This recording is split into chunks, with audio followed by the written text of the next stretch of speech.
move you smoothly through the day, and the first part of that is to invite the president of Wageningen University, Sjoukje Himmerwala, to come up and address us.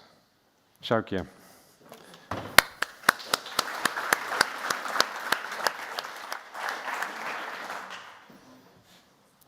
Thank you, Lawrence.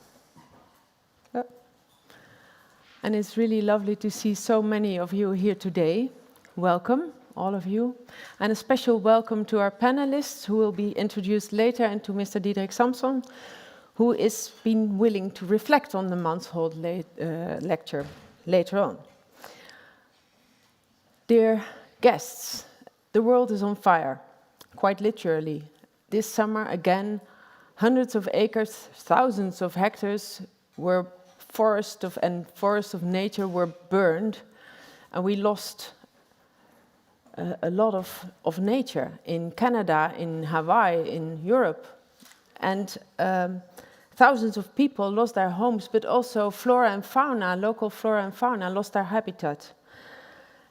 And at the same time, we see unprecedented floods, like recently in Libya, affecting the Lebanese people and their country. Biodiversity numbers are on the decline. Oceans warm up faster than we could have ever imagined. A recently inaugurated professor in Wageningen calls it a water cycle on steroids. And climate change plays a major role in all these events, in the frequency of these events, in the severity of these events. And long after that, the Global South experienced the effects of climate change. Now the Global North also feels it. And more each year. And gradually, we all start to realize that we need planet Earth in a top condition to survive as a species. But we are still not taking this serious enough. We are still not taking care of our planet well enough. Not for our children, not for our children's children. And I find this a daunting prospect. But then I met Tim. Tim van Hatten is our keynote speaker today, and I'm proud to call him a colleague. Tim is the antidote to climate doomsaying. There's no time to despair about the climate, he said decisively in a recent interview for the Dutch radio. We will make it work, he says, but action is needed. So on New Year's Day in 2020, Tim and his team presented the map of the Netherlands 2120. And that's 100 years from now, so it's looking into the future. And the first thing you notice when you look at this map and compare it to the map of the Netherlands today is that it is noticeably greener and more blue. So Tim and his team had come up with a sustainable future for our country, the Netherlands, a nature-based future. And it was at the time directly of interest to the media and to the people of the Netherlands. We were then, and still are, in a heated debate about the nitrogen climate. And after this focus on a current issue, a part of the bigger problem where we are all debating about, and it's a bitter debate, this map is a breath of fresh air. Finally, we did not talk about the problems of today, but we had an attractive future to look towards to. But to shape such an attractive future, we cannot continue on the current path. A transformation is necessary. A transformation as was foreseen by the name bearer of this lecture, Sikko Mansholt. It was a Dutch minister of agriculture just after the Second War, and from 1958 until 1972 he was the European Commissioner for Agriculture, and as such a founding father of the European agricultural policy. And in that role he was fully committed to innovating and modernizing the agriculture of Europe in order to produce enough and affordable food for all. But at the end of his career, he realized the drawbacks of this unimpeded production and the continuous growth. He was inspired by the Club of Rome and their book, which he read in a concept still, Limits to Growth. And Mansholt, who by then was still known as by his adagium, "No more hunger," since then advocated the limit to growth. He advocated a strong tempering of population growth, but also, until his death, he pleaded for the introduction of clean production systems. And we in Wageningen are honored to keep bearing that torch. Our knowledge and understanding of the challenges of today have evolved, and so has our sense of radical responsibility. For science and for Wageningen University and research in particular, our duty is clear. We have to ask the right questions. We have to fuel curiosity. We have to educate students and professionals. We have to forge bold partnerships, and we have to push the boundaries of discovery and applied science, all with one purpose: to make sure that the consumption and production systems are in balance and in harmony with our living environment.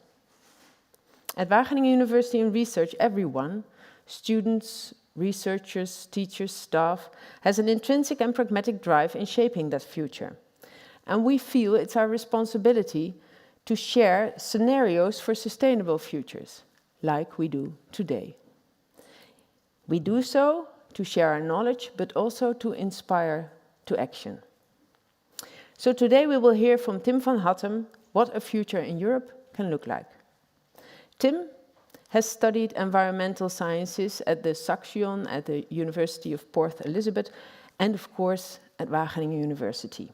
He has worked as a policy advisor for different governmental bodies and is currently the program leader Green Climate Solutions at WUR Environmental Research. So, Tim, where are you? There are you. Please help us reimagine life in Europe in 2120. Thank you.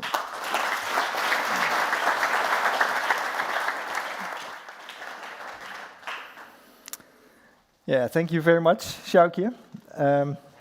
Ladies and gentlemen, honored guests, it's an honor to give this Mansholt lecture here today and take you on a journey to a nature-based future for Europe in 2120 and discuss with you how imagining a nature-based future can help us accelerating climate action. I'm delighted to see so many people in the room, and especially so many young people in the room, because we cannot talk about the future without involving you.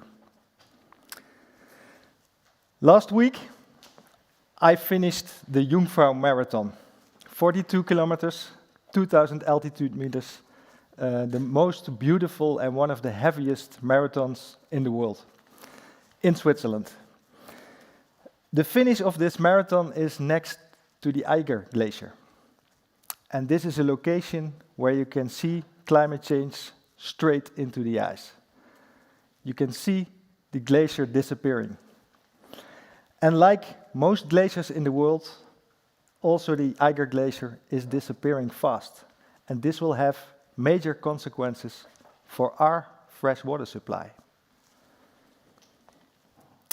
I often compare climate change and the climate challenge we have with a marathon. The goal is clear, 1.5 degrees. We need a long-term approach. We are running out of time. And the pathways to get there are extremely tough, like the Jungfrau Marathon. And I ran this marathon together with a team of climate experts, because we wanted to create awareness for the impact of climate change, for the importance of climate action. So we wore this climate stripe t-shirt. It reminds me a little bit of this carpet here. And here I am at 30 kilometers, still smiling, but we were walking with a mission. Our mission was, it is not too late to run for climate. That was our key message. And if you look quite carefully, you see my race number. My race number was 2120. Quite a coincidence. And 2120 is a special number. I recently discovered that 2120 is an angel number. It is a symbol for having a vision about creating a better future. And today, I will take you on a journey to that better future. But before we travel to 2120, I will take you to the world today.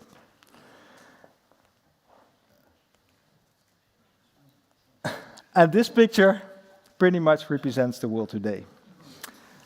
You could say the world is on fire and we still play a round of golf.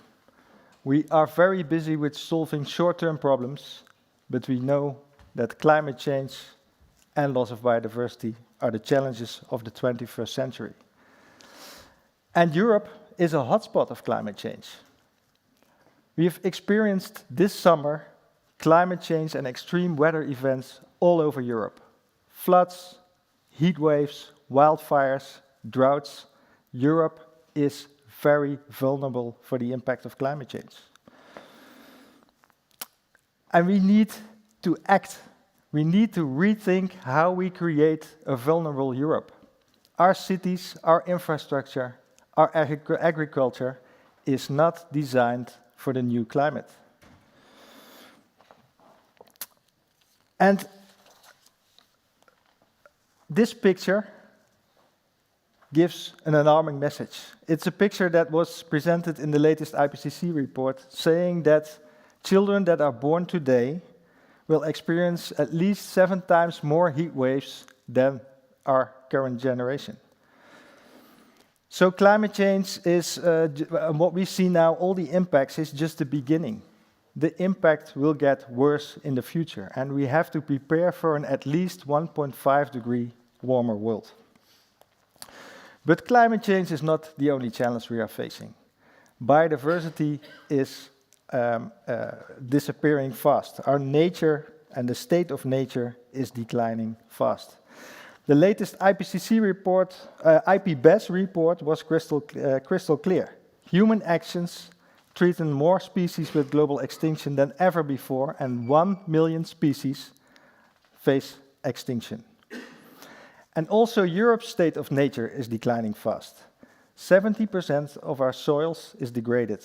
Only 40% of our surface waters are in good ecological status. And 80% of our wetlands and floodplains are degraded. Nature is our safety net and essential to mitigate the impact of climate change. And we also starting more and more to realize that climate change and biodiversity are interconnected. Climate change is accelerating biodiversity loss, and biodiversity loss is accelerating climate change. So we need an integrated approach. And to finalize the alarming part of this lecture, I would like to show you this picture.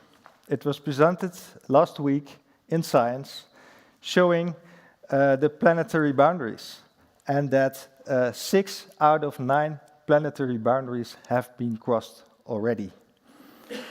And that is bad news for the planet, and especially bad news for us.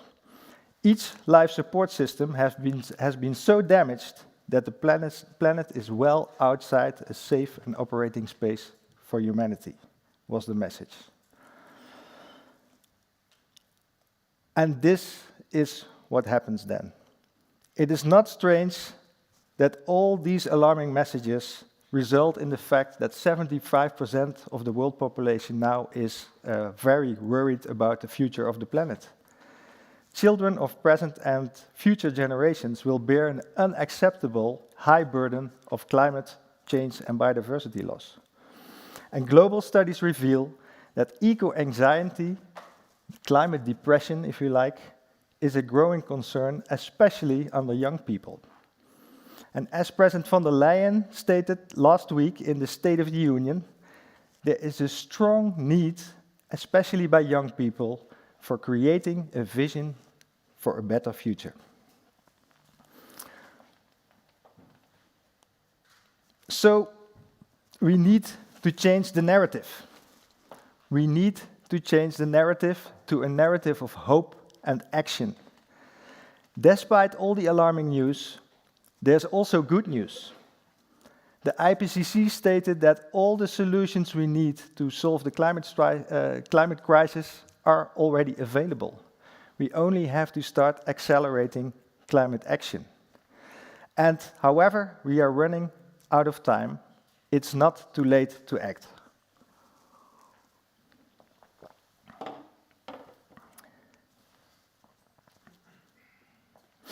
So we have the solutions, we have ambitious policy, like the European Green Deal, aiming to become the world's first climate-neutral continent in the world.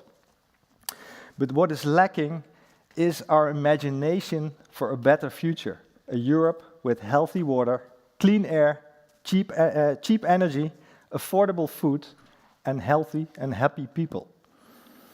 We lost our imagination for the future we want. We need cathedral thinking and use the power of imagination to create a sense of hope for the future and accelerate action. And an important part of that narrative is that we start realizing that the planet doesn't need us. We need the planet. We are part of nature, so we need nature. And our society and economy is built on our biosphere. And we need a healthy biosphere for a healthy future. Very nice represented in this picture, the wedding cake, the SDG wedding cake, showing that the life on land, the life in water, the availability of water, and climate adaptation and mitigation.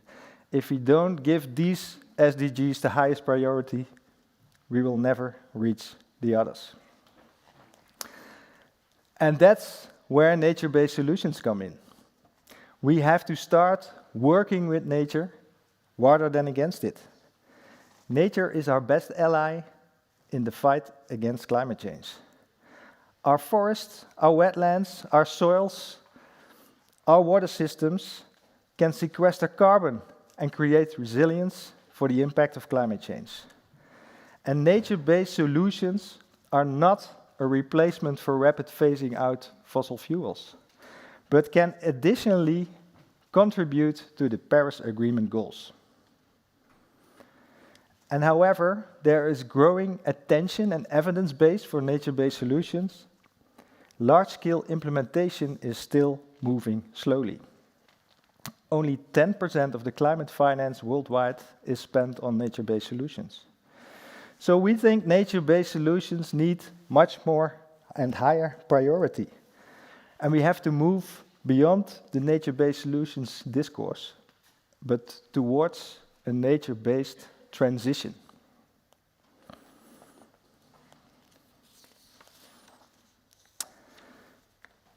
And that is why, to create awareness for the importance of nature-based solutions, 3 years ago in 2019, 4 years ago, with a group of researchers at Wageningen University and Research, we want to develop a nature-based vision for the future of the Netherlands. Our country is facing many challenges. We are the most densely populated country in the world, apart from Bangladesh. We are a low-lying delta, and we are extremely vulnerable for the impact of climate change. And we still feel safe behind the dikes. But we can't continue with business as usual.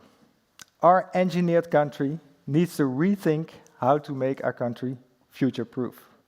We need a long-term vision for the future of our country, and nature-based solutions play an essential role. And to highlight this message, we thought, let's draw a new map of the Netherlands. And we wanted to show how the Netherlands can look like when we apply these nature-based solutions at a very large scale. And we wanted to show, and that's why we turned the map on the side, to give another perspective on the future of our country.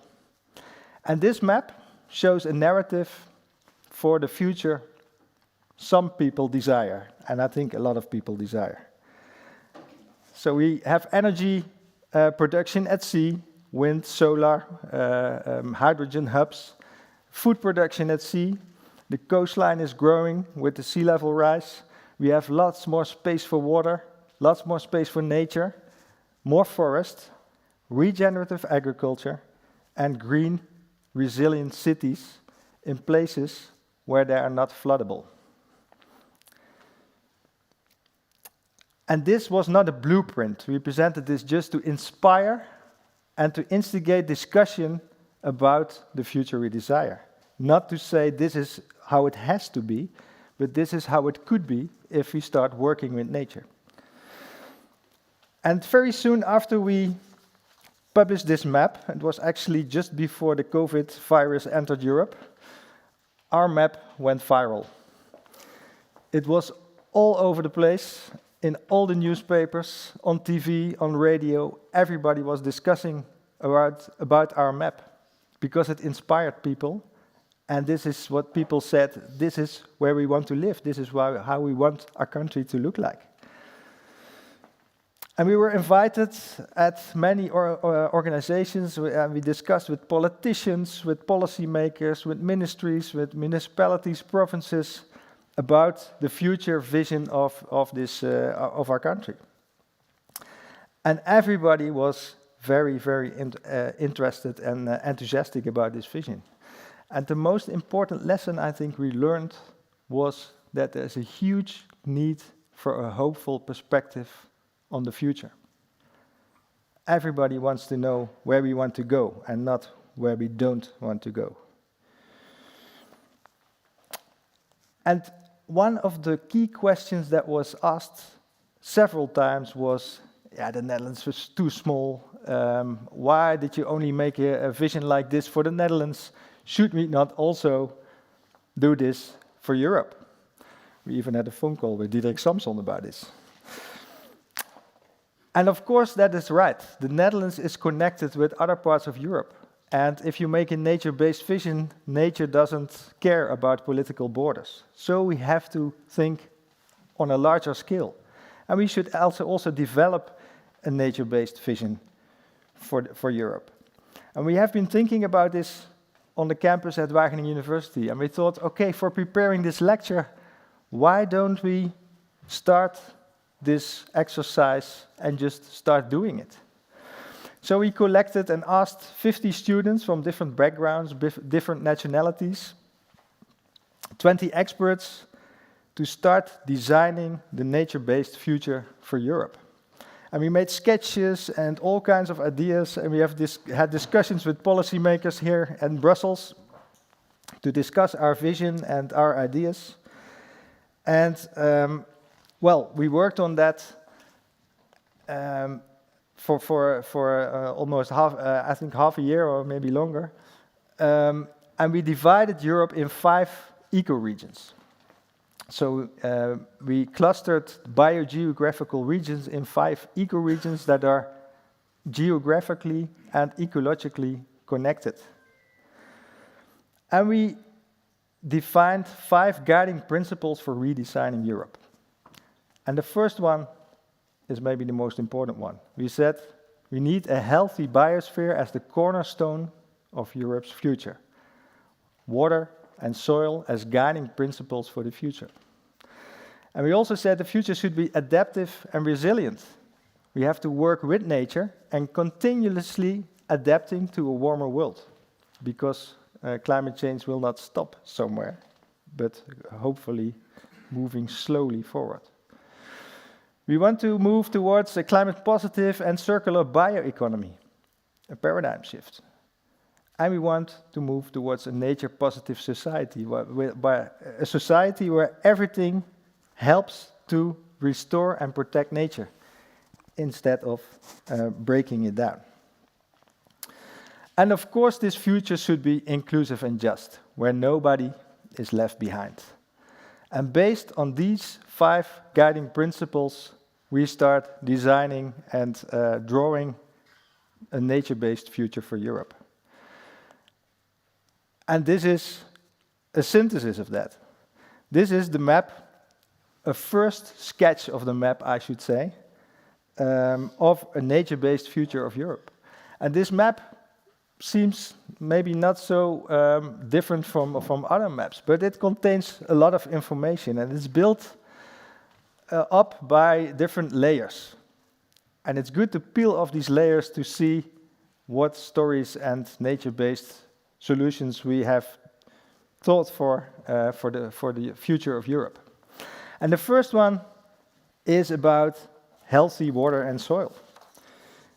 Because healthy water from source to sea and vital soils are the foundation for a healthy and resilient Europe. Water is our most precious resource and our lifeline to the future. So we've designed blue-green landscapes with increased retention in upstream natural systems that increase the sponge capacity of our landscapes to create resilience for floods and for droughts. More space for rivers as ecological corridors through the European landscapes. And restored wetlands to store lots of carbon, prevent floods, and nature-based coastal protection that we need because the sea level is rising. Regenerative water and soil management has resulted in creating resilience for flood and droughts and restore biodiversity in Europe.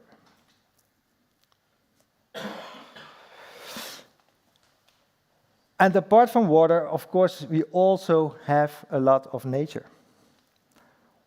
We have been seen that nature is an essential part of our society. So in 2120, we will have much more nature. 30% at least of the sea and 30% of the land is now protected and restored nature.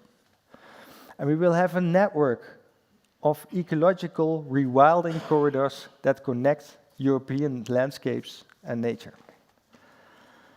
And we will have much more forest, climate-smart new forests and existing forests that contribute to carbon storage, but also to the bioeconomy. Investment in nature restorations resulted in increasing ecosystem services, such as improved water and air quality, enhanced crop pollination, carbon sequestration, increased biodiversity, and resilience. So the future will be green. But of course, we can also still produce food. But food is being produced much more in balance with nature and within the planetary boundaries. In 2120, Europe has a sustainable food system that is regenerative, nature positive, and circular. And farmers do not only produce food, but also biomass for the bioeconomy. And farmers are the stewards of the European landscapes, not only responsible for producing food and biomass, but also to restore and maintain biodiverse landscapes. And healthy soils are the basis for producing healthy food, mainly plant-based food, by using agroecological principles and adopting a circular food system that emerged a new paradigm. And we don't only produce food on land, but we also produce food at sea and in coastal areas where you have more saline agricultural activities. Healthy and affordable food for all is the message.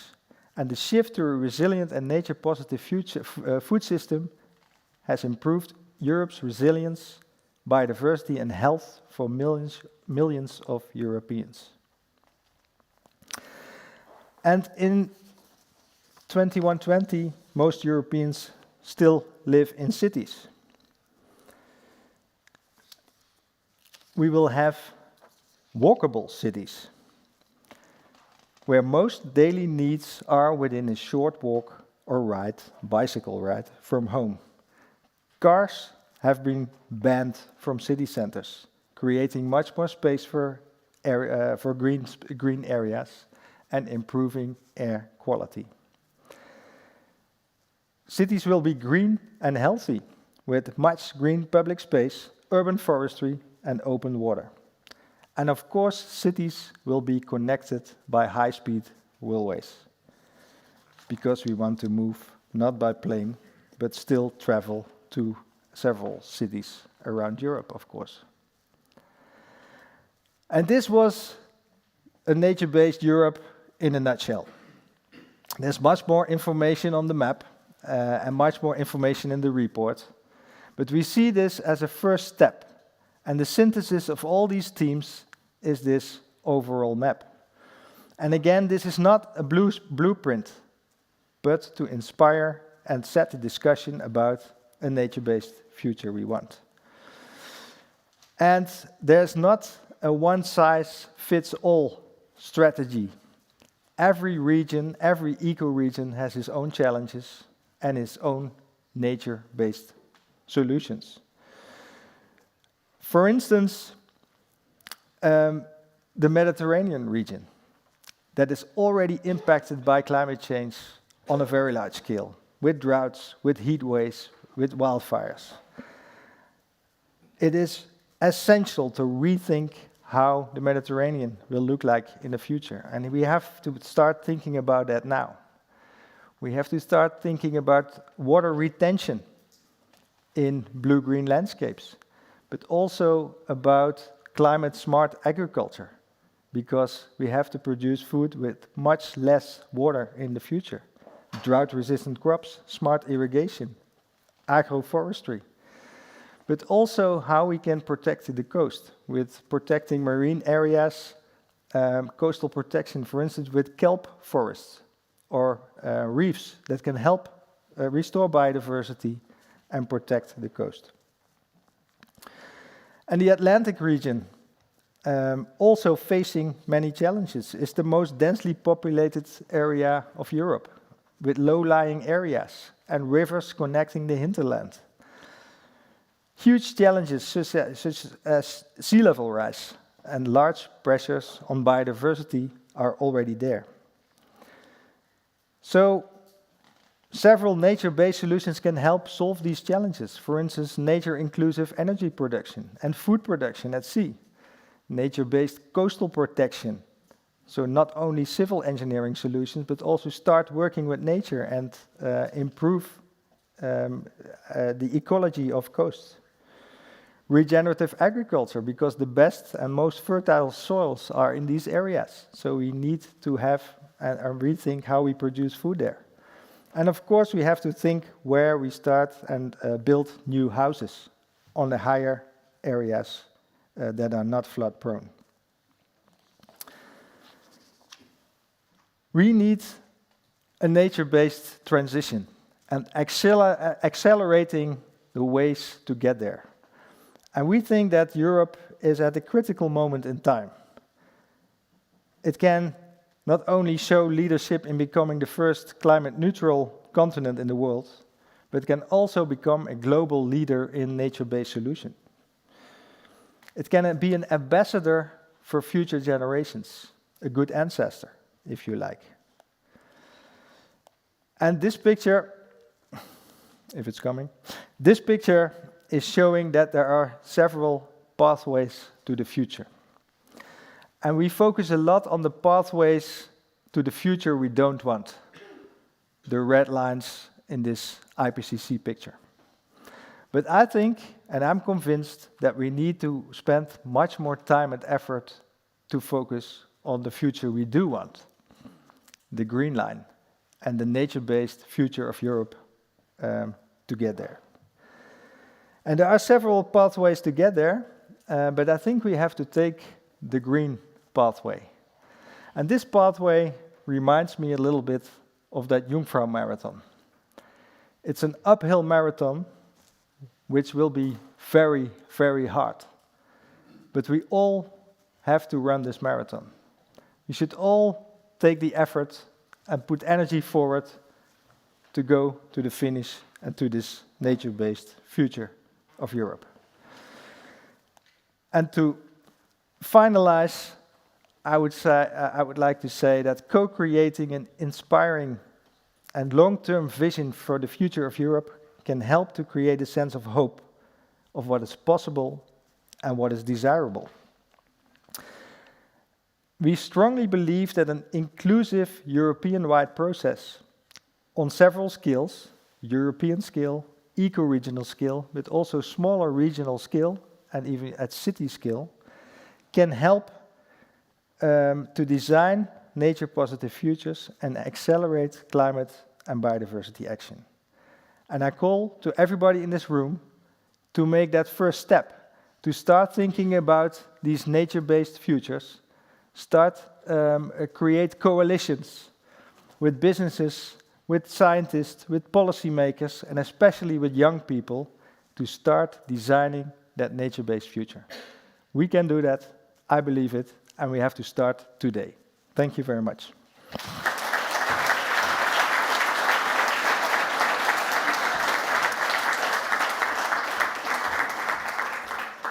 And I would like to say one more thing, because I really would like to thank everybody who contributed to developing this nature-based vision for Europe.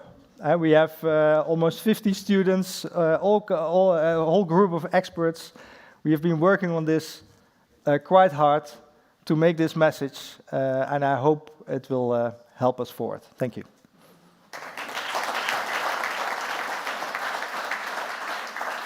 Congratulations, Tim. Thanks. Thank you. I'm forced to reflect on the fact that yesterday I was due to become a grandfather again. It didn't happen. My daughters are always 2 weeks late. But your third or fourth slide, which showed the future for children that are born today, struck me very hard at that moment. Because I thought about my grandchild, who may be alive in 100 years, if she lives that long. That's a future that I want to change, personally, and I hope we all feel that as well, on the basis of what we've just heard from Tim. Now, that's all the reflection I want to have at this point. I'm going to invite now Diederik Samsom, who is... I'm going to give you your title, but you may want to edit that when you come up, because things have changed. Head of Cabinet of the European Commissioner for Climate Action, and he is going to give us around 10 minutes of reflection on what we've just heard. Diederik. Thank you.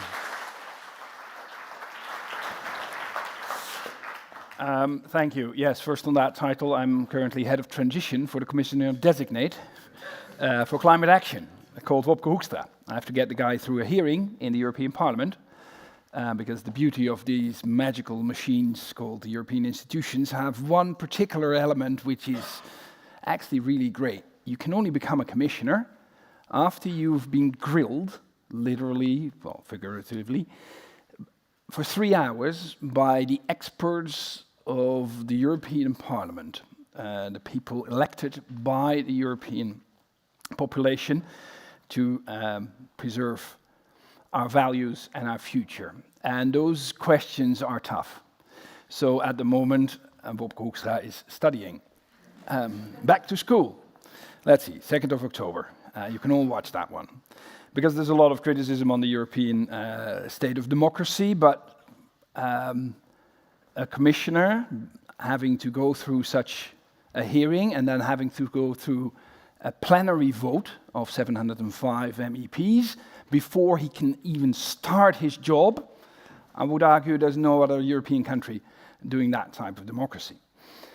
Back to Tim. Thank you very much for your inspiration, and it brought me indeed back to, what was it, 4 years ago, I think, when indeed I sort of, well, I couldn't miss it if you, as you've shown, it was all over the Dutch media, this beautiful, inspiring map of Netherlands of the future.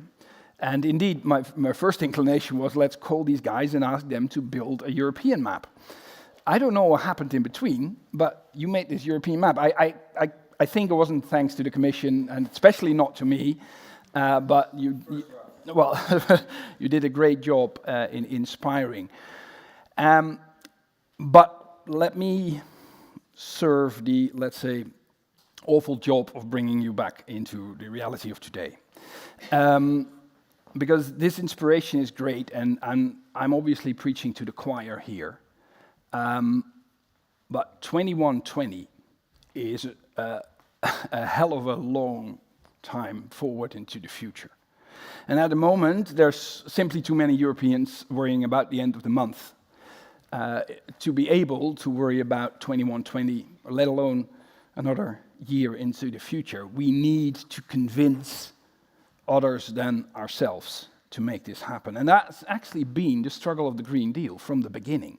Because when we designed the Green Deal, it had a few particular characteristics, and one of them was different from the past, that this time we didn't design 15 different plans for 15 different problems and then discovering that some of them work against each other. No, we made one plan for saving the future of our planet, starting in Europe.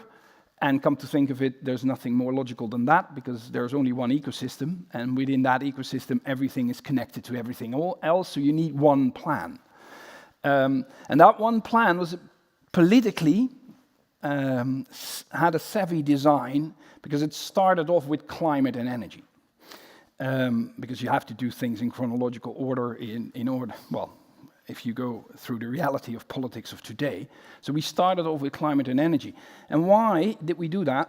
Because in the last 10 years, climate and energy acquired a political business case. So as a politician, you get more important, more popular, bigger, more votes if you talk about climate and energy, which is a completely different situation from 10 years ago. Some of you might remember that time. But nowadays, it is. So, surfing on that political momentum, we thought we should start off with climate and energy, and then run into the other aspects of saving that single ecosystem, biodiversity being obviously the most important of those other aspects. But then you discover one peculiar fact. Birds and bees, biodiversity, does not have a political business case. Far from that. As a politician, you don't get more important, you don't get more votes, you don't get bigger if you talk more about birds and bees and trees. And that's hampering us at the moment. And that's the challenge we all have, to overcome that hurdle. And there's several ways to do that. And with climate, if you look at the climate and energy discussion, there's obviously one very concrete aspect of why did it get a business case, a political business case. Yeah, that's because it got a real business case. Innovation brought renewable energy to our doorstep at prices that we can all afford and actually make profit on, and well, then it's not too gutsy for a politician to start talking about those things. Birds and bees don't have a real business case, and I guess they won't have a real business case in the foreseeable future. So we need other elements to convince our society to walk this, or to run this Jungfrau Marathon. I think there's 3 elements that we need. One of them is a clear connection to the climate and energy case. And it might sound opportunistic, so you bolt something on something that runs like a train, so yes, let's piggyback on that momentum. But it's actually, as you said, not just opportunistic, it's fundamental. You solve both, or you solve neither of the 2 crises, climate and biodiversity. So they are connected. And we need to make a more convincing case to society to connect those 2, because literally in parliaments all over Europe, including the European Parliament here in Brussels, during, for instance, the discussion on the nature restoration law, half of that parliament, well, a little less than half, luckily, but still, half of that parliament was arguing that they were in favor of doing something against climate change, but not against the loss of biodiversity, creating the fallacy of 2 separate political pathways. And we need to connect them. And your map helps connecting that. So thank you very much for doing so. That's one of the 3 purposes that your map is already serving now, but we need to make it stronger. The other thing we need is more inspiration, and you embarked on that during your speech at great length, and rightfully so. so far the discussions about biodiversity, about preserving our nature, have been too doomy and gloomy about not being able to do whatever we want to do, or not being able to buy at the prices that we want to buy things. So things get more expensive and more cumbersome, and that's the price you pay for preserving nature. Well, that's not an attractive offer, especially not for a politician who wants to get re-elected. You need that inspiration. But we need, and I challenge you to bring that inspiration forward in time. I would argue to tomorrow. Quite a hard job, but still, don't rest, don't sit back until you have brought it so much forward in time that it's an attractive offer in the political sphere, which means the next elections. And the third thing we need to do is repeat what happened with climate change and what brought climate change to the forefront of politics. And it's not something we can do, at least not people my age can do. It's what the young people can and should do. Because if you look back into recent history at the Green Deal and the birth of the Green Deal, it was obviously innovation, as I already explained. It was the political business case that was on the table, as I already explained. But it was especially the young generation that made it happen. The Fridays for Future movement was the most visible part of that. But actually, during the last 4 years, I've been discussing this issue with many people who think they are very important, and sometimes they are. So ministers, high-ranking civil servants, CEOs of big companies.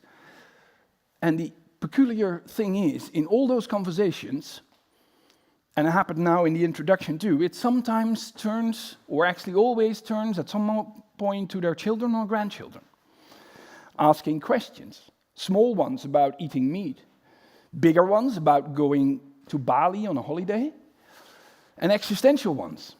Hey Dad, what are you doing to save my future?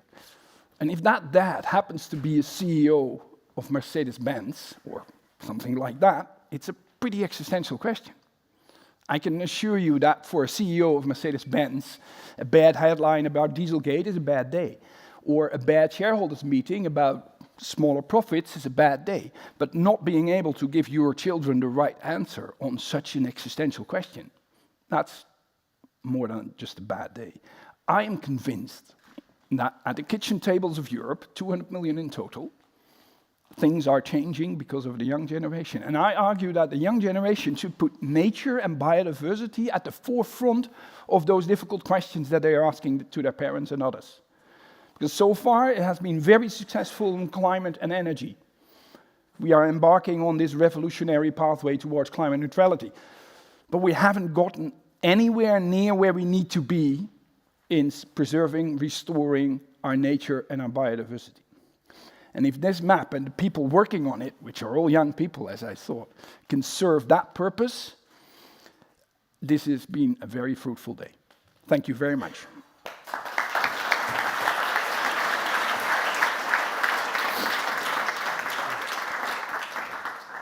Thank you so much, Diederik.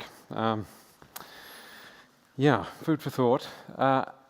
We do want to have an opportunity for the audience to ask questions, and a bit of backwards and forwards on that. But first, we've also got a panel to discuss some of these issues and to take these reflections further. And I'd like to invite them to come up to the stage now, please. Give them a round of applause as well. They've come a long way.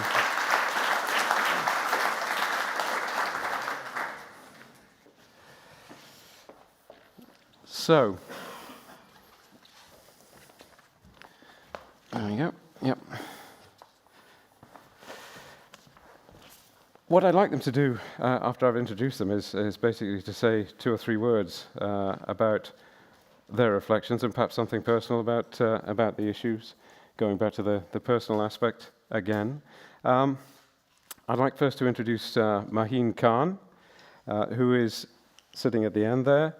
International Climate Resilience Advisor at WWF, Worldwide Fund for Nature in the Netherlands. To Thierry Caquet, who is joining us from INRAE, as the Senior Director for the Environment of the French National Institute for Agriculture, Food and Environment. Thekla Bodeves, who is figurehead for the Dutch Water and Maritime Top Sector, that's the commercial sector, business sector. And finally to Philippe Tulkens, who is head of unit Climate and Planetary Boundaries of DG Research and Innovation at the Commission, the European Commission.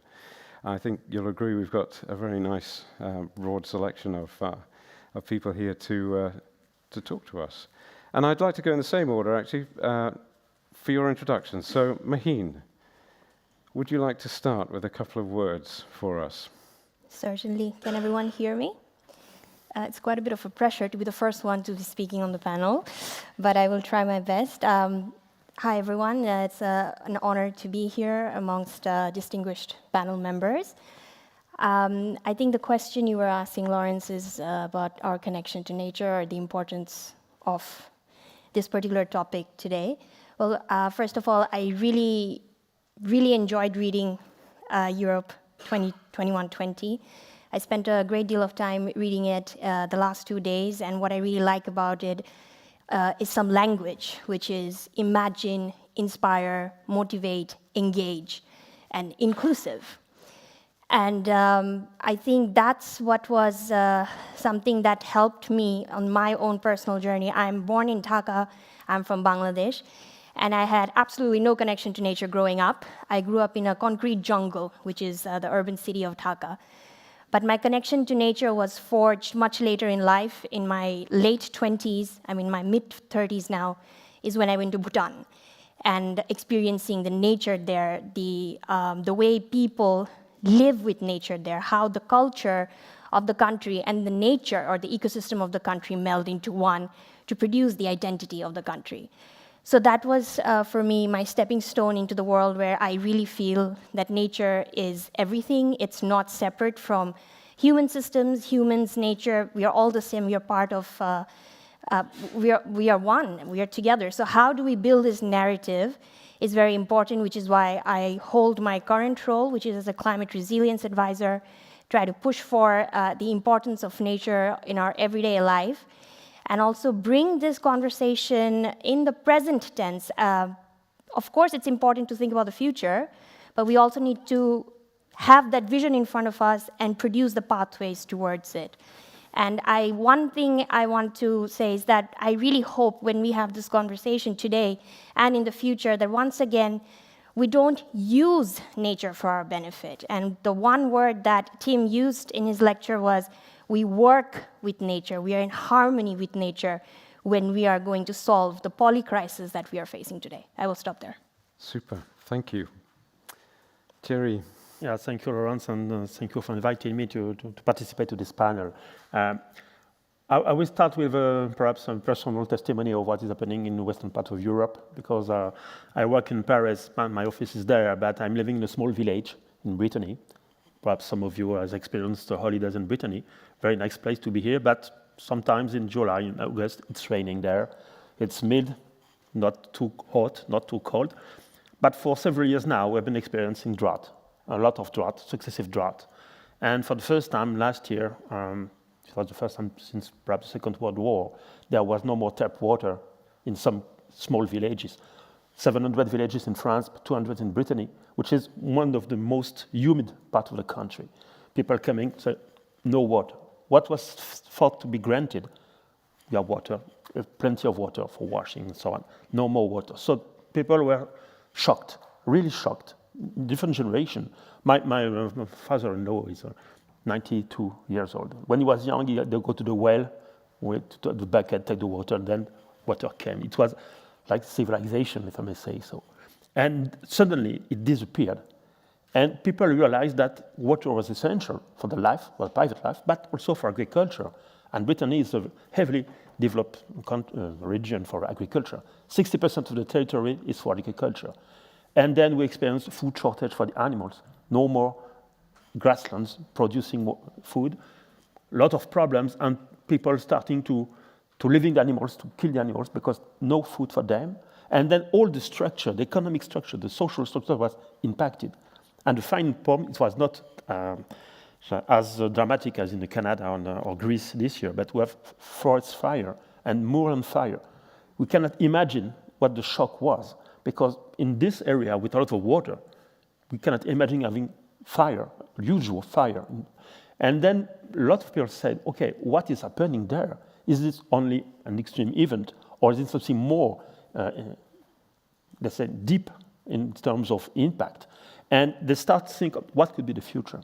And for, let's say, 50 years, we have been fighting against nature, with agriculture, trying to remove the hedgerows, to increase the size of the crops, the parcel for the crops and so on, the fields. And they realized that perhaps they were wrong. And they turned toward research, said, okay, what can we do now to reconnect with nature? And I think we have some of the answers, and Tim was very inspiring in this talk. And we really have to be the ambassadors of this new way to think the relationship between nature and human beings. I'm an ecologist from my background in science. For me, humans are within the system, not outside. But for many persons, they have been thinking about humanity as outside the system. We are using it, controlling it, but not part of it. And I think that climate change sets back to this basic thing that we are part of the system. And without collaboration with nature, we will not face all the challenges that we have. Very nice. Thank you very much indeed. I feel some connection between what we've heard, also from Maheen. Thekla. Yes.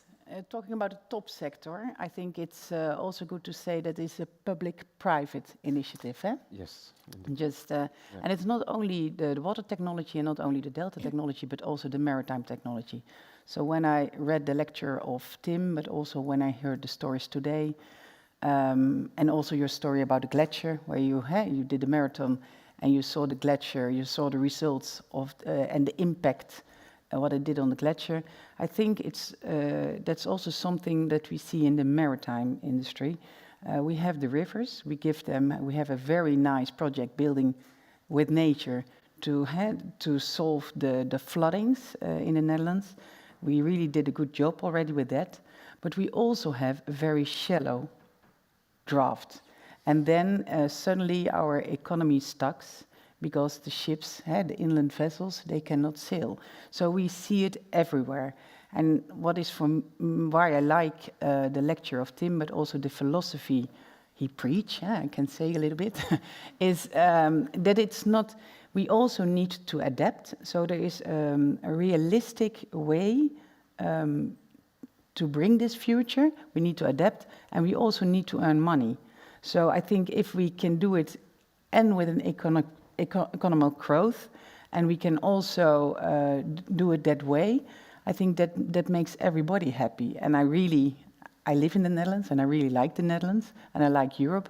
So I think it is still, as Tim said, a green delta, but make it greener. And I think we really need to do it now.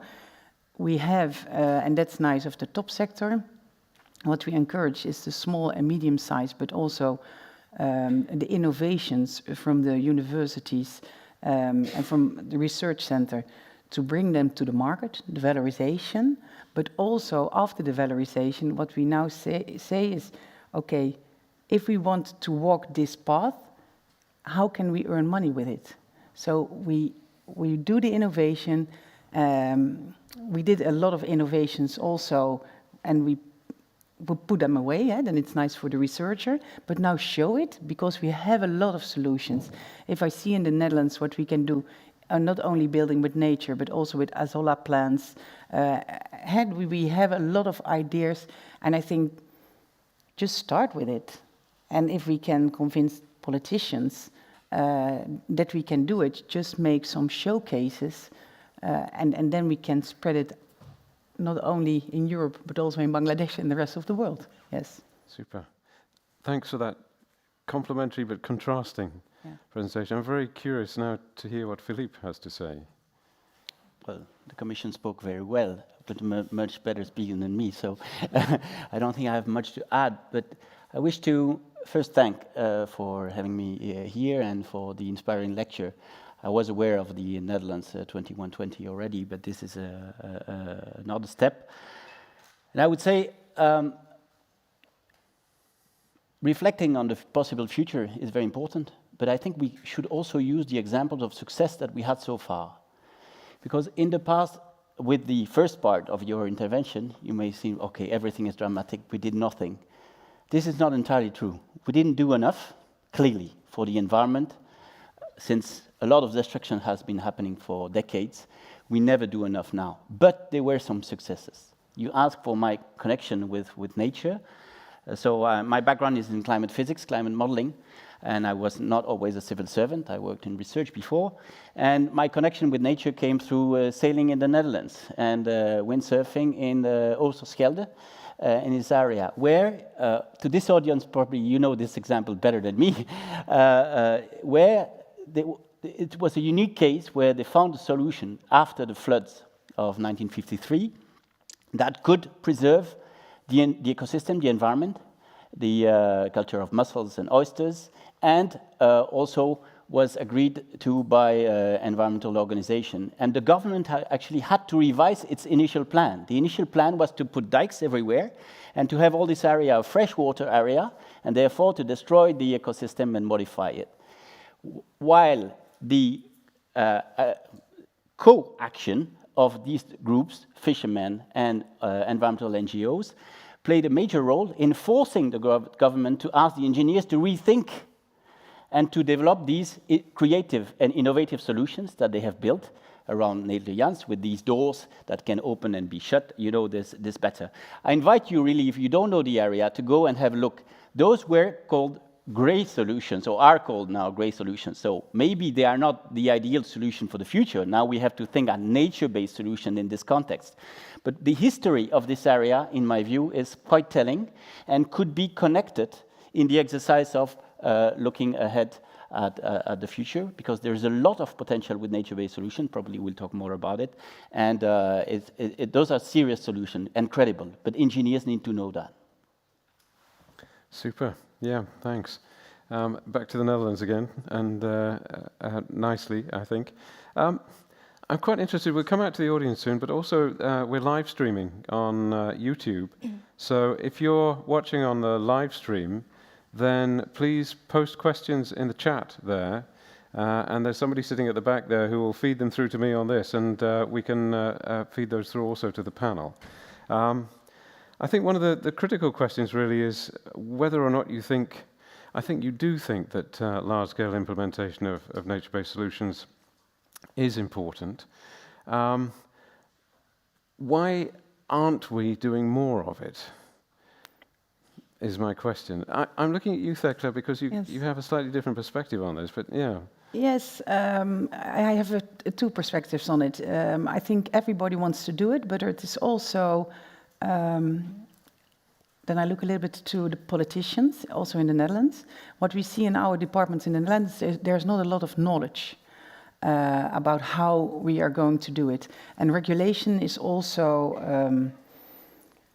it's not written on this way of nature-based solutions. So I think if we really want to move forward, it's not only making the plans and have the good ideas, but it's also a kind of lobbyism that we need to do, and also to look for, we need finance, we have the ideas, everybody agrees we need finance, but we also need to maybe to scrap some rules or to make some rules.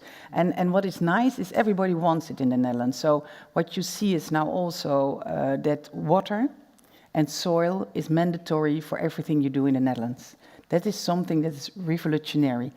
And it's only decided, Tim, 1 year, 2 years ago? 1 year, two, yeah, almost 2 years ago.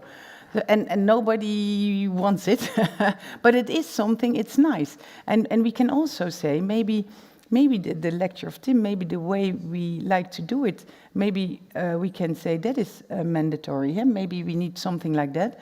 But what you see is also with building with nature, if they want to do something, and it's calculated or engineered in another way, it's difficult to accept and to approve. So, yeah, unfortunately in the Netherlands, it's if you agree on something and you're a politician, then they cut off your head if there's something wrong. But we need to have more pilot projects, and we really need to start it now. So I think we really need to help politicians how they can bring it in a positive way, because that's what everybody wants. But for sure, if you talk about young people, they want to see a future, and also and not only politicians talking about you are doing this wrong. And we need this positive flow, but then we also need to talk about the boundaries, because we always have boundaries, we always have hurdles, and we need to talk about it and how we can solve it.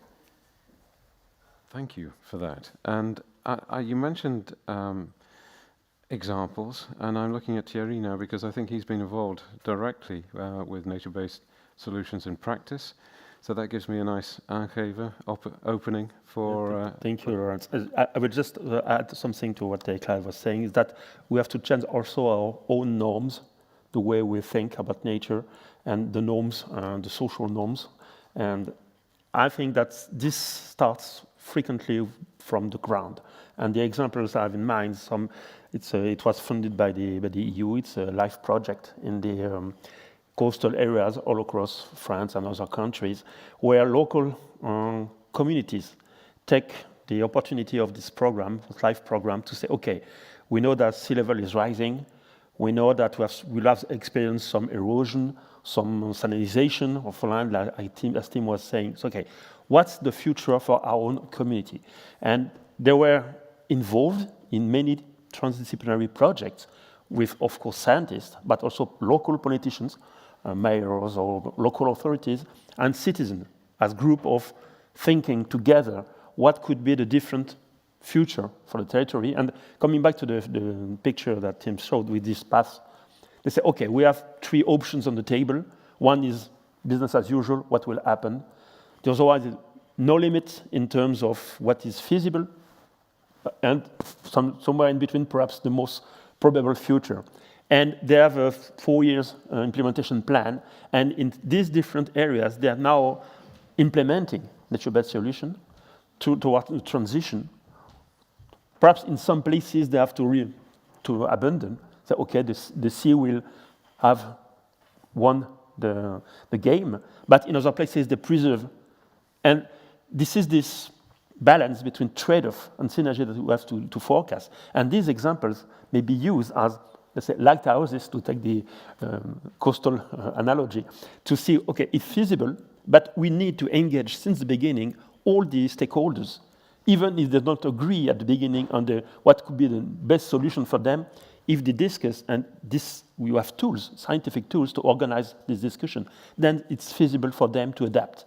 And we need to have this to disseminate in other areas and use them as showcases, as we were saying, that it's feasible, and it's not always very expensive, no, provided that you don't want to keep it at its now. So you have to be more flexible, more resilient, and this may be, of course, at the cost of leaving something or paying for it. But if you consider the damage that you've avoided and the cost avoided, the balance is usually positive.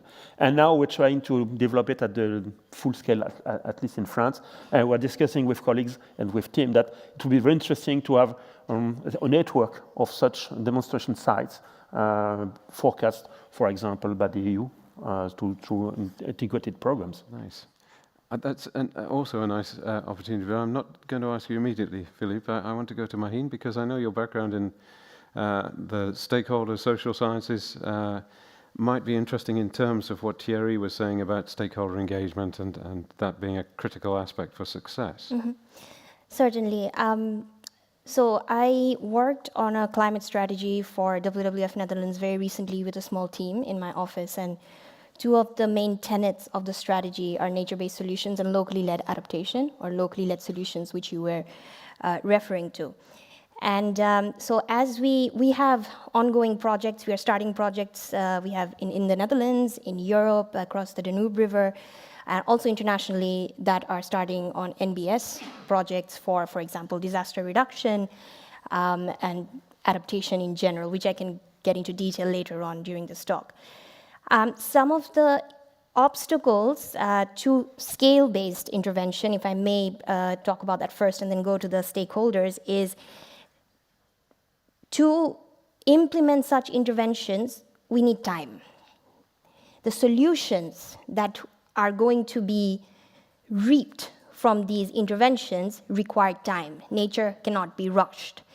And we need proper monitoring and reporting tools in place as well, because we need to demonstrate results of these interventions being effective to policymakers, to financial institutions in order to scale it up. But one of the things that I really push for in the office with our nature-based team is coming back to the design phase. When we are designing these projects, how are we designing them? Who are we talking to? Who is involved? How are they involved?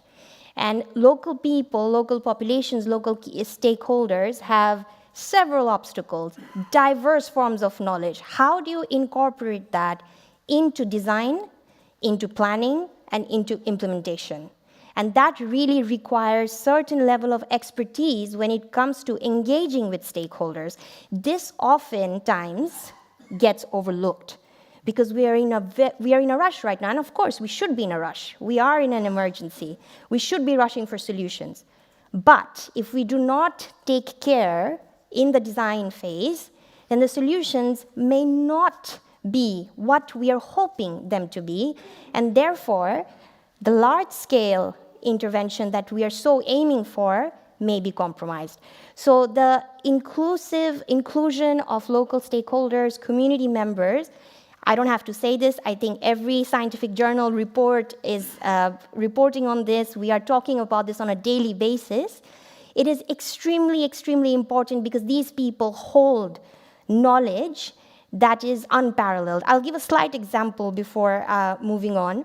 I was working on this project called Voices from the Frontline during the COVID crisis. I was sitting at home and collecting stories from all over the world. So I worked with someone who was in the DRC, the Democratic Republic of Congo, in the middle of a conflict, giving me a story, telling me how people who are amidst conflict, how they are building resilience or how they are sort of facing this challenge.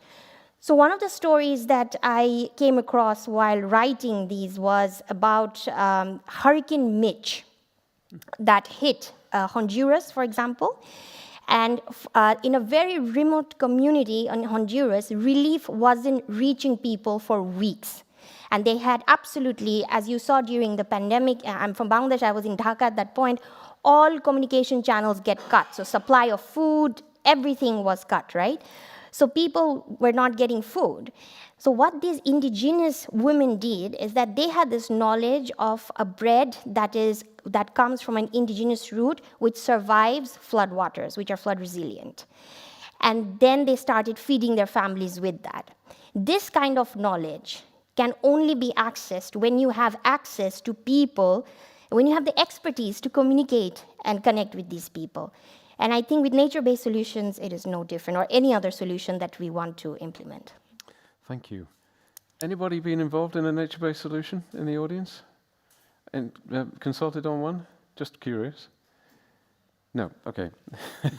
Oh, there was one, was there? Some of my colleagues, yes. Some of your colleagues, indeed, yeah. So, Philippe, I saw you making more notes there, so I think you... Well, because there's a lot of interesting thoughts. Of course, the European Commission cannot always offer the perfect solution that will work in every case, but we can offer some things. And we are actually doing things that are directly relevant, in my view, for the deployment of nature-based solutions. I'll take an example. Well, first, we have funded research since a number of years, roughly for €500 million, which is not nothing. And we hope really that the outcomes of these projects will be taken up by the relevant actors, and we are working on this intensively. And now we have a new policy stream since 2021 called the EU missions. There are 4 missions in the context of the European Green Deal, one on climate neutral and smart cities, one on adaptation to climate change, one on oceans, and one on soil. And nature-based solutions can serve several of these missions. I'll go further on the adaptation mission because I work on that one as deputy mission manager. And if you see the implementation plan of this mission, nature-based solution is at the heart and core of it. And, but we wish to relate to the regions. This is not a research activity like any other, producing papers. The mission is not about producing science, it's about deploying and testing solutions on the ground. We have an overwhelming success with the participation to the mission because we're targeting 150 regions and local entities in Europe. We have 308, so now we have a major problem with the budget, but that's a detail, of course. But it shows that they are desperately looking for solutions, and they are pretty open to nature-based solutions. They just want to have the full spectrum of the solutions that they can implement. You were referring to knowledge and pilot projects. Of course, I believe the knowledge is there, but not always in the minds of the people who decide. And that is key. If you take the local or regional authorities, they need to be trained or advised to help them in their decision-making. I mean, it must be very difficult for people who have a background that is not related to this type of solution, or not even a scientific or technical background in the area, to judge whether a great solution would be better or worse than a nature-based solutions. Who can help them? This is what we try to do with the mission through the provision of technical assistance in order to facilitate the deployment, to accelerate change, and promote actually solutions that have multiple co-benefits, such as nature-based solutions, and address the hurdles to their deployment. But we can't do that alone. We need all of you. We need the member states. This is critical, of course. But now I would say some people may be surprised that DG Research is engaged in that, which it seems to go beyond the policy. This is precisely what the concept of mission is about. We have invested billions for years in research. Now we have a major societal challenge, several societal challenges to address, and we want to make sure that the output of research innovation is being taken up to transform society. Thank you. I heard money being mentioned a couple of times there, and we could probably come back to that, I think. Now, my colleague Jelle is standing at the back there, I think. Now he's standing at the back, and he has a microphone. Is there anybody in the audience who would like to address one of our panel members? Here at the front, and please give your name and which of the panel members you would like to address, or all of them. Yes, thank you. Can you hear me? Yes, we can hear you. Yes, yeah. Thank you very much for an inspiring talk and a panel discussion as well. My name is Leif Schulman. I come from the Finnish Environment Institute in Finland, obviously. And actually, I want to address the whole panel. Unfortunately, I can't really address with my thoughts only one of you. That's fine. What I'm thinking of here is that, or one aspect which is probably lacking from the discussion so far, is that actually for centuries, certainly for a century, most of humanity has really fought a war against biodiversity. So anything we do actually suffers from biological diversity. Our fields are monocultures. Our forests are often not forests, but tree plantations like the one we just saw behind you. Our gardens are lawns. Whenever we build something, we destroy all nature, even take the soil out, replace it with other soil, and plant something else, usually in rows and exotic species as well. We weed, we eradicate, we poison. Anything we do is directed against biodiversity. So not only have we geared our production systems and our society, on an economic and technological level against biodiversity, but it's also very deep in our mindset. If we are really honest, most of us hate biodiversity. We like to sit in our patio, look at a nice garden, but when the mosquitoes come, we want to poison them. So given this, well, you may challenge, maybe my interpretation is incorrect, but I think it's not too far from the truth. Since it's so deep down in our mindset that it's very difficult to live with a diverse nature. How can we really change that? We can talk about urban planning, production systems and so on, but it actually boils down to what an individual person wants. We don't want biodiversity. It's difficult, it's troublesome, it's even dangerous, scary. How do we change that? Thank you. Okay, thank you very much. Maheen, would you like to come in first on that one? I would love to.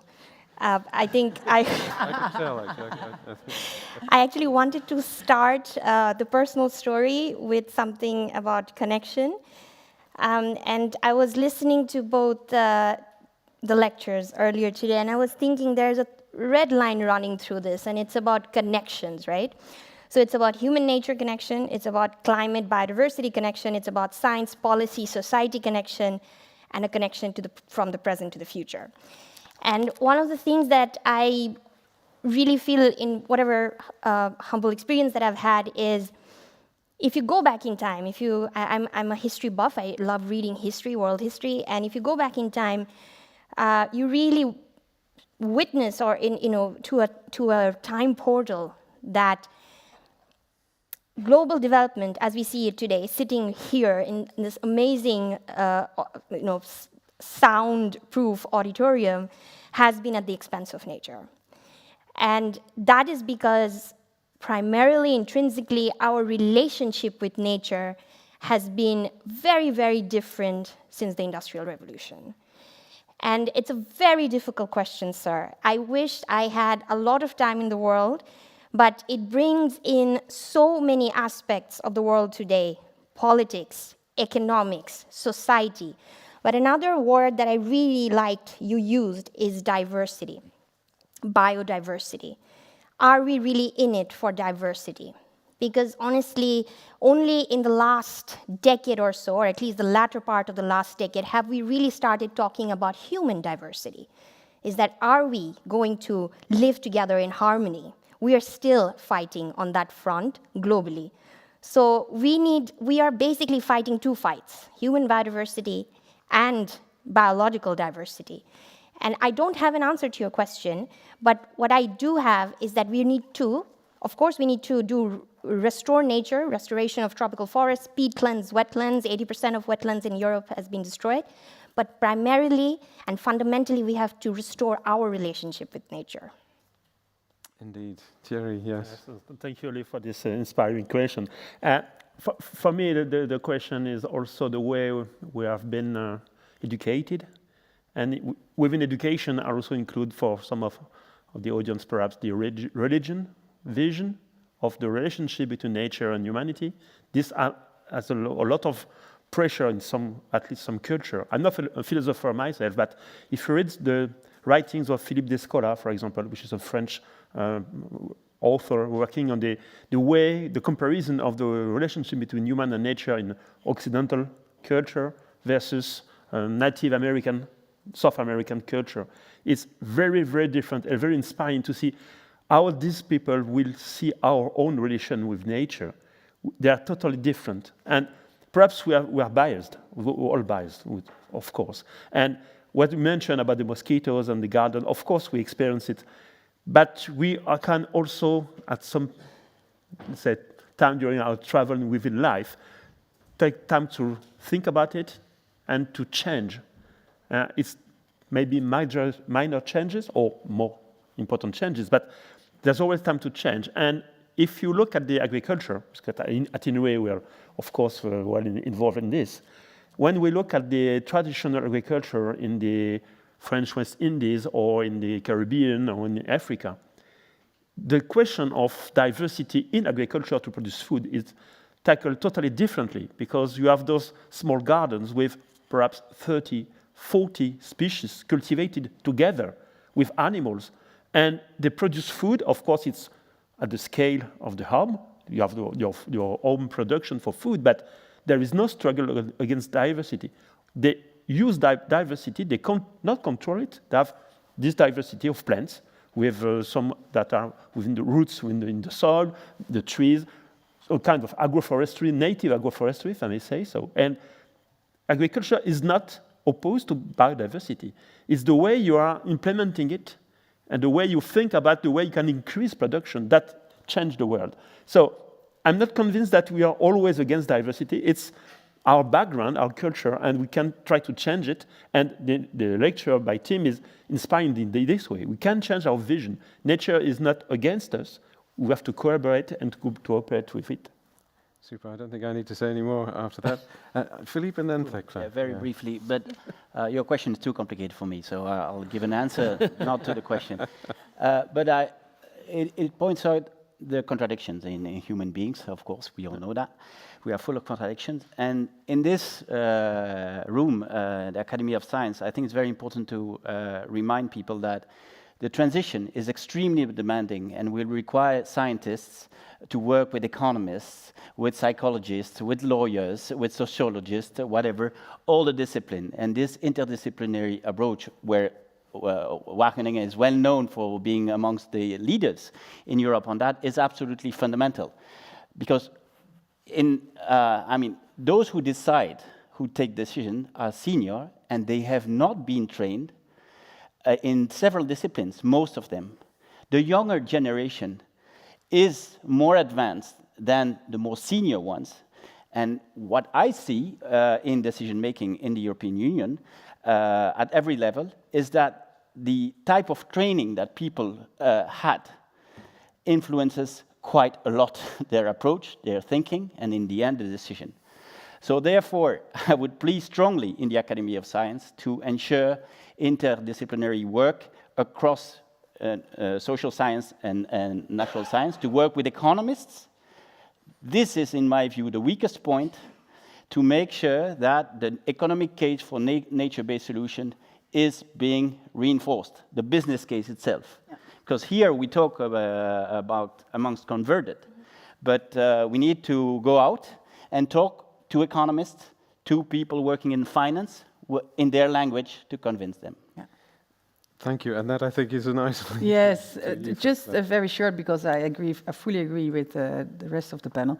But what I think is also knowledge. And not to say that you are old, sorry for to say, but you are an older generation than all the young people here we have. And I think it's not, if you don't know what you're doing with the earth or with nature or biodiversity, then you just do your best and you work like that. But I think the knowledge, to have the knowledge that you really destroy it. So I think maybe it's also a good question, because we have now we have an urgent call if we saw what happened only this year already in Europe. But I think if you ask young people, then they talk completely different. They understand and they think in another way. And that's what you see. I also see people buying houses. First, they want no garden because it's no green, that's easy. Then you can go on holiday easily. You don't need someone else to take care of your garden. But I think there is not one young person thinking like that. So maybe we can get a question from a younger generation. So, wonderful, thank you.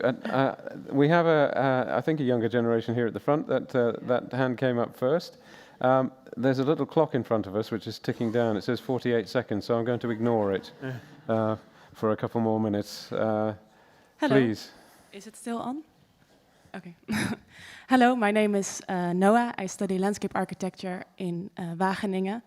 I was part of doing a design challenge for making this map. I was invited to come and sketch on the first sessions. So I'm very happy to be here, and it's nice to be able to say something. I was inspired by everything that was said by the panel so far. I've heard pilot projects, I've heard hope for actually what we are going to do as young generation. I think it also gives us a lot of trust, but also responsibility, which is sometimes also a burden, I think. It's also good to mention.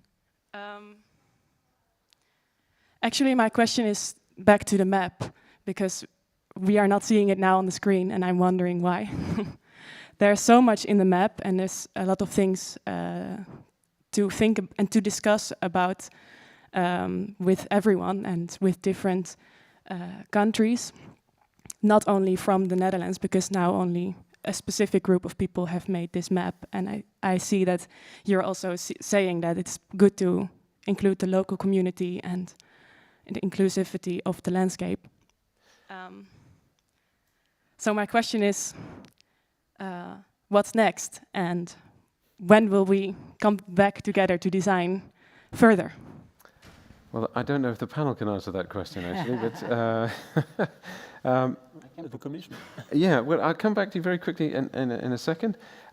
You gave me an opportunity to say that upstairs, when we finished, we have a reception upstairs. There are two maps. The map, repeated twice. One is on the floor and one is on against one wall. And I invite you to, there are small stickers that you can put on the map in a particular place, or where you can put a comment or a thought in relation to what you've heard and feel today. So please do that when you go upstairs. Philippe, you wanted to come back. Yeah, to pick up on the that, suggestion, what's next? I can offer you to follow the mission, relate to the Dutch regions participating to the mission. The Dutch are very active, but you can go beyond if you are interested in other areas of Europe, and see how this map can be used in their context, their local context, to progress the dialogue on pathways to resilience. This is a concrete step. The mission is open. You can participate to the activities. So you can participate to the forum of the mission next year, and we'll be very happy to do more than just words. Thank you for that. And I'm sure there'll be a chance upstairs to talk a little bit about where to go with some of the people here as well. I can see Tim nodding. So behind him is Bertram, his colleague, who also was heavily involved in the report. And those two have some pretty good thoughts about it, I think. We've got a very little bit of time left. And it's with actually some sadness that I want to ask the panel if you have any words that you would like to leave us with before we close the session.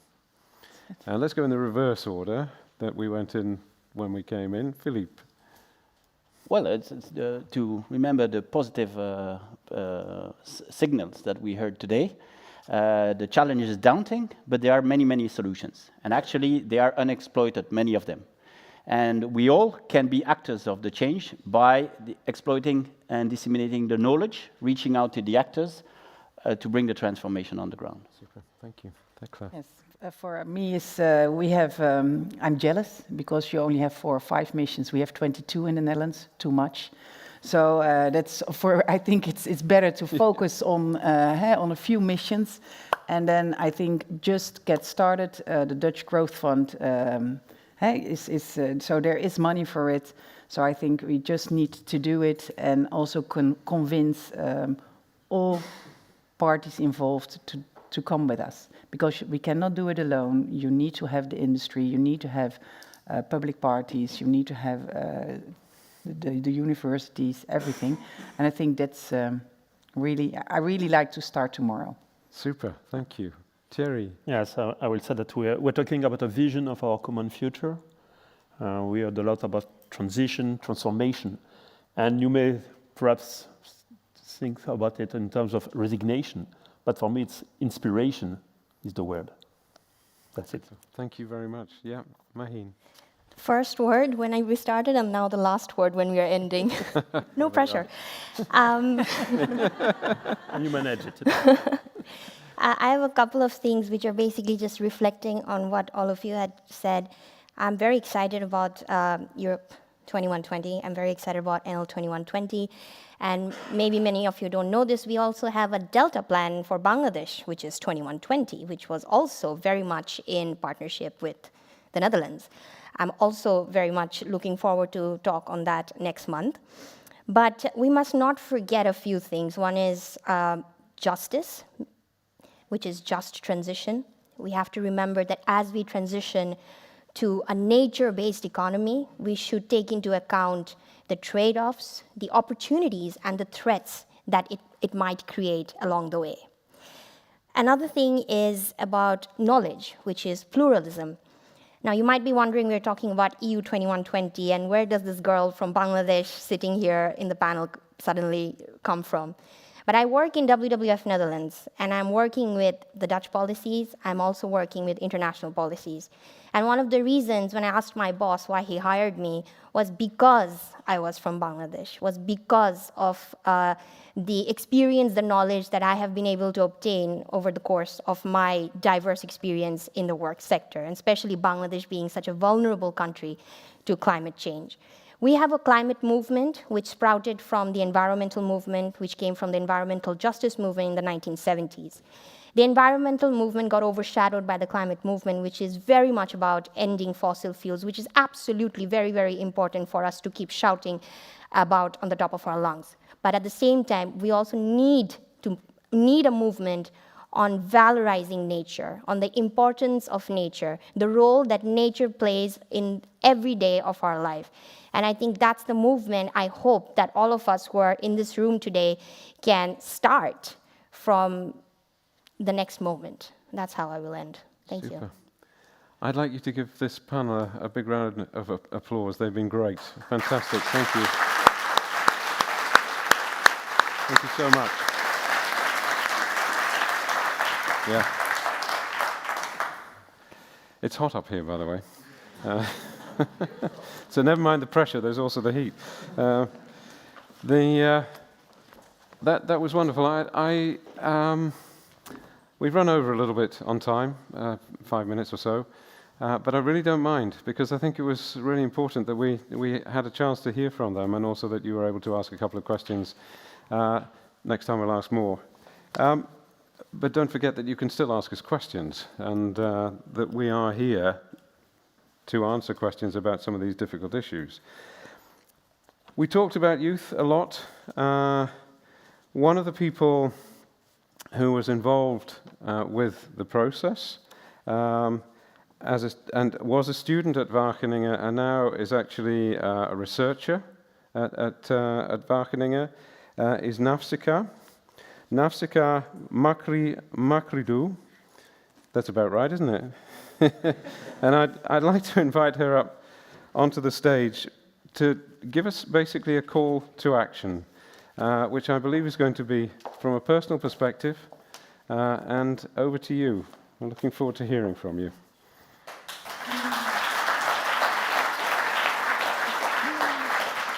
Thank you. The first time I felt a connection with nature, I was around 4 years old. It was the moment I got my first diving goggles from my uncle. And it was the moment I stepped into the Mediterranean Sea, and I just felt the sea surrounding me. And it was the beginning of my feeling for this new world that felt as my home. And at the time, I didn't understood that I was human, and that I wasn't born in the sea. And that same uncle that gave me my diving goggles taught me then a very important lesson. And he told me, Nav, you can love the sea as much as possible. You can enjoy her as much as possible, but one thing you should never, never, never forget is to always respect her. Respect her power, respect her balance, respect her wisdom. Because otherwise, she will get to you. And it is not her intention to hurt you or to feel your pain, but it's just how she works. It's just how her balance works. And for the last couple of centuries, we as humans put ourselves above her power, above her balance.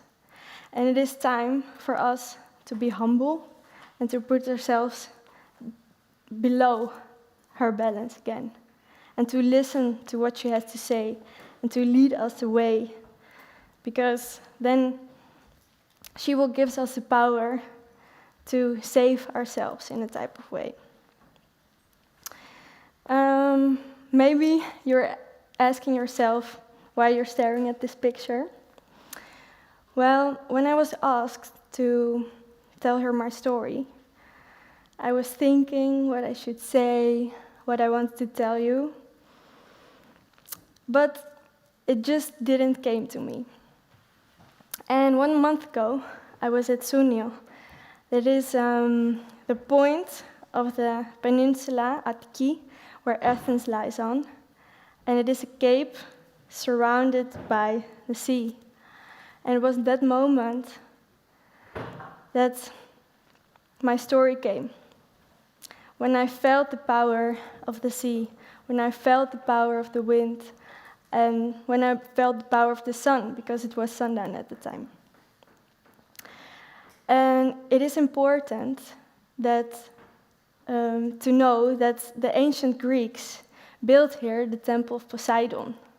And it was no coincidence that they built it here, because they felt the power, they felt the balance, and they felt the wisdom. For me, in my opinion, we need to listen to her again, and to feel her power, and to feel her wisdom. So, if you feel comfortable enough, I would like to ask you to close your eyes, please,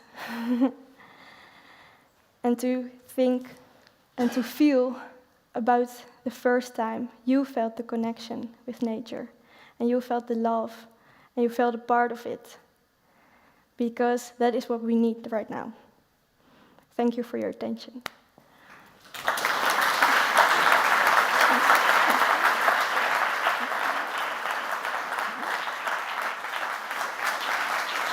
Super. Fantastic. Thank you.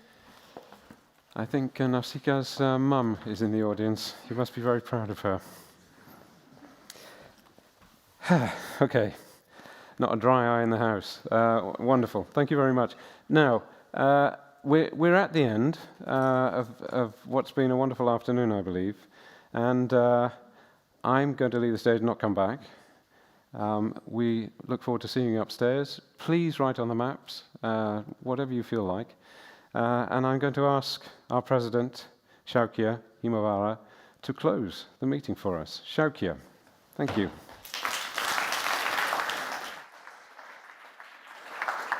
Yeah, thank you. And thank you for your beautiful personal story and taking us all inside to feeling what is important. I will highlight a few observations. I will in no way try to summarize, but I thought it was very illustrative that Tim started with a marathon, which was a long and tiresome struggle uphill, in this case, up to the Jungfrau, to the views that are there, inspiring views, and that was what today was all about. And you have given us these views, and we will go and get a look at them in the hall later.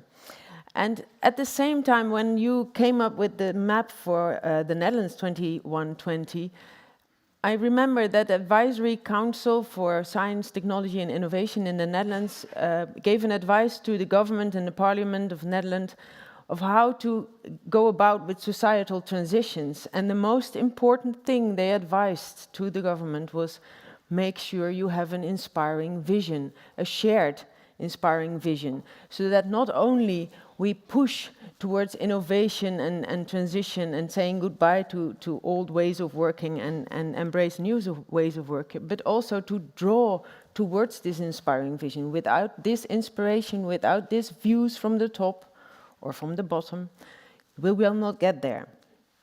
And that is today, then at 2020, the Netherlands 2021 map came out, and it was immediately used as an example of what we needed, and still we need it.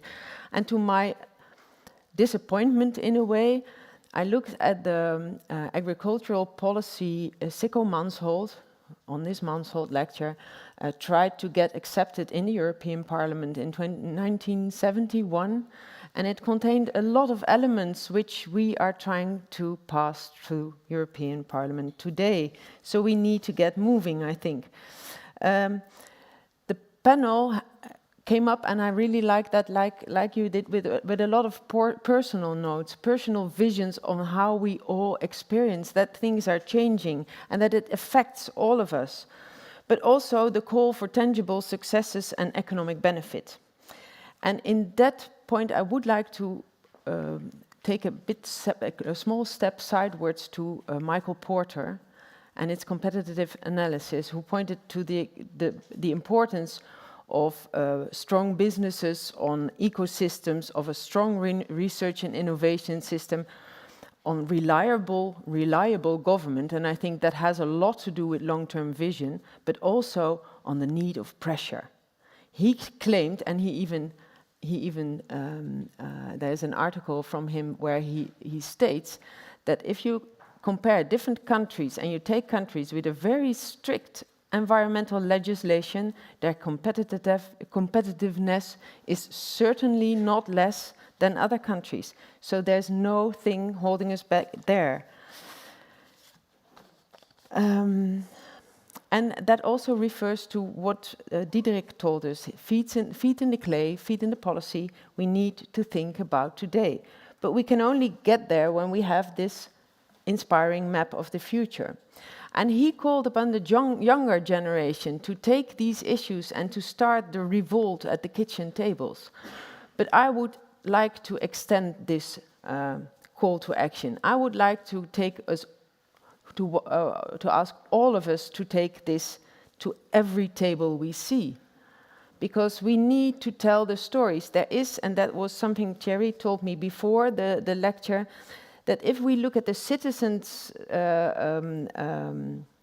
panels in France, which are gathered to talk about policy, when you take a random set of citizens, they're carefully selected to represent the population, and you inform them with experts, they are willing to go much faster and further than the policies. That's proven over and over again. So we need to go to the tables, we need as experts to share our knowledge and to share inspiring future visions. And that's what we did today. And I would like to close off with the Rockstrom. He was also the paper of the group of Rockstrom, which was shown here that we passed 6 of the 9 planetary boundaries. But this paper concluded that the window is still open and we can still be back at the safe and just operating space if we move. So let's move. Thank you all.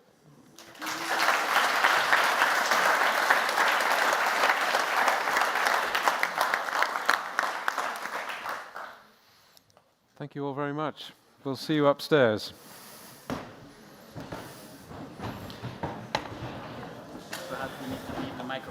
Yes, I think, yeah.